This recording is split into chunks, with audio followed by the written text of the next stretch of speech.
Hey friends!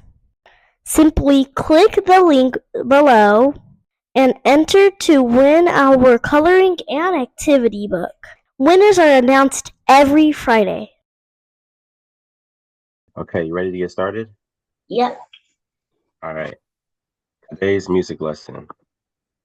First, we're going to go over a quick review of what we learned previously. We're going to go over the musical alphabet, rhythm and beat, and then the staff. So first question, what are the 7 letters of the musical alphabet? Can you tell those to me? A, B, C, and wait, no. A to G, so A, B, C, D, E, F, G. Correct. Those are all 7 of the letters in the musical alphabet. Now, if I show them to you on an entire keyboard, it's just these, how many notes are there? There's 12 notes here. So these 12 notes are just repeated on the keyboard, and one is placed after another. So if we start from A, we go to B, C, D, E, F, G, and it keeps repeating. So good job. Those are all 7 of the letters of the musical alphabet. Keep in mind, today we're going to talk about whole notes, half notes, and quarter notes. And then to review for the staff, this is what we put music on. How many lines are on the staff? So if you use your hands, which I think you did a really good example of this, how many spaces are in between each finger? Wait, 4. Correct. So this is a good thing. I like that your teacher taught you this. You have 5 fingers, which represent the lines, and then every space is a space on the staff, and those represent the spaces. So you're always going to have 5 lines and 4 spaces. Okay, that is again 1, 2, 3, 4, 5, and then you have 1, 2, 3, 4 spaces. And then here are the notes on those lines and spaces for a treble clef. To remember easily what goes on the lines or what goes on the spaces for this clef. This symbol right here is called a clef. People refer to it as a treble clef. Whenever you see a treble clef, all of these lines and spaces, the notes are always going to be the same.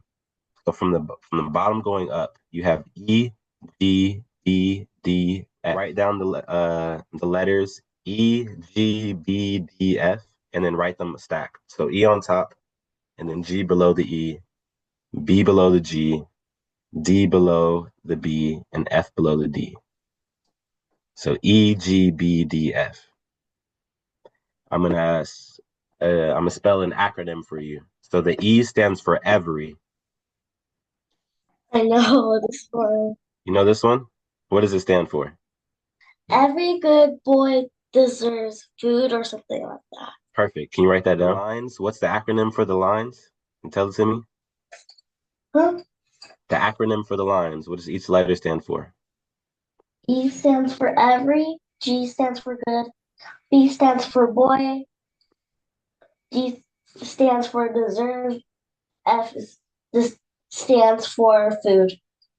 And those are the what's on the staff. What do those represent? The lines or the spaces? Lines. Those are the lines. Now, if we look at the spaces, can you put these letters? F, A, C, and E. F, A, C, E. Now, are you familiar with that word? Yep. What does that word spell? Face. Face. So the simple rhyme we can use to remember the spaces. In the space, there's a face. So every good boy deserves food. Is the what on the staff? Those are the lines. And the face is the what? Spaces. Spaces. Good job. All right. Good job on the review. For today's lesson, we're going to be recapping note duration. We're going to go over the concept of pitch, and then we're going to go over treble clef, and that is how we determine the range in which we're playing. So we're going to go into more depth into that later. But recapping note duration. So the 3 notes that we're focusing on today, we have a whole note, we have a half note, and we have the quarter note. I want to just break this down. Always, we're going to be in the time signature of 4/4, which you've seen before as a 4 and another 4 stacked on top of it, correct? That Yeah. means that in one measure, there are four beats. Each quarter note is one beat in the total of four beats. So a quarter note in this example is going to have the shortest duration. It's going to have a duration of one. So if I were to clap a measure of quarter notes, it would sound like this. 1, 2, 3, 4. I'm clapping on every beat because it only has a value of one. Every note has a rest counterpart. So for every whole note, there is a whole rest. Whole notes is where music happens. Half notes is where music happens. Quarter notes is where music happens. Now, if I said a whole rest, what would you think that does? If music happens on the notes, what happens on the rest? Silence. So when there's a rest, there's no music happening. Nothing's being played. For a certain duration of time, it is silent. So if a whole note is a duration of four beats of music playing, how many beats of music not playing is a whole rest? 4. Correct. So a whole rest and a whole note have the same duration. The only difference is for one, music is playing, and for the other, music is not playing. So if I asked you, um, which one of these two do you play music on? Do you play music on a note or a rest? A note. Yes. So let's think about it logically here. If you're resting, if you're sleeping, if you're napping, are you making any sound on purpose? No. No, you're not making any sound on purpose. If you're just going to sleep, you're not talking on purpose. If you are talking, you're talking in your sleep and you're not doing it on purpose. But on a note, let's say you are talking, you're no longer resting. The rest is over. So now you're able to talk, you're able to make sound on purpose. When no music is played, is there a note or a rest? Rest. And when music is played, is there a note or a rest? No. A note, correct. Good job. For every whole note, there is a whole rest. For every half note, there is a half rest. And for every quarter note, there is a quarter rest. Next, so every whole note breaks down into a certain amount of half notes and a certain amount of quarter notes. So if a whole note is a duration of four, if you have two half notes, which a half note counts as a duration of two, those two half notes are equal to the duration of four. Now, if we break it down even further, we split the half notes in half, you have two quarter notes. Can you hum this note?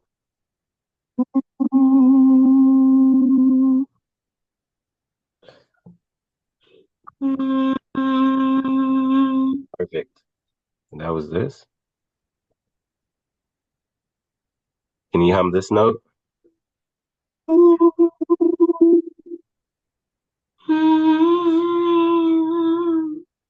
I'm glad that you can hear it because the only explanation behind why this sounds higher and this sounds lower is the wavelengths are longer. And so they register to our ears as a higher or lower sound. But I want you to be able to recognize whether a note is high or low. So I'm gonna play a few notes and you let me know if these notes are high or low. If you think it's somewhere in the middle, try to pick between the two, okay? I'm glad you can recognize that. There are going to be high and low notes. And the thing we're going to learn today is how we can place them on the staff. So high notes are going to sit where if I were to tell you where do high notes sit? Above or below the staff? They sit at the top of the staff or the bottom of the staff? If we're just to think about it, where are high notes? On the top. Correct. If they're high, they're going to be up here at the top. But if they're low, they're going to be down here at the bottom. When we talk about the treble clef, the treble clef is where the high notes sit. So, where is the treble clef? Is it at the front of the staff or is it at the back of the staff? Where's the treble clef? Front. This is called a treble clef. Good job. I'm gonna teach you how to write them at a later date because they're kind of a hard symbol to draw. But everything on the treble clef is going to be in the higher register. It's gonna have a high timbre to it. If you want to signify higher notes, you can put lines above these lines to signify, hey, these notes are above the notes on this staff. And if you want to signify that notes are lower, they're going to be at the bottom. So if I want you to write this down. High notes are above the staff. High notes are above the staff. Once again, high notes go above the staff. High notes go above the staff. And then this is the next thing I want you to write down. Low notes go below the staff. Low notes go below the staff. And where do high notes go? High notes go above the staff.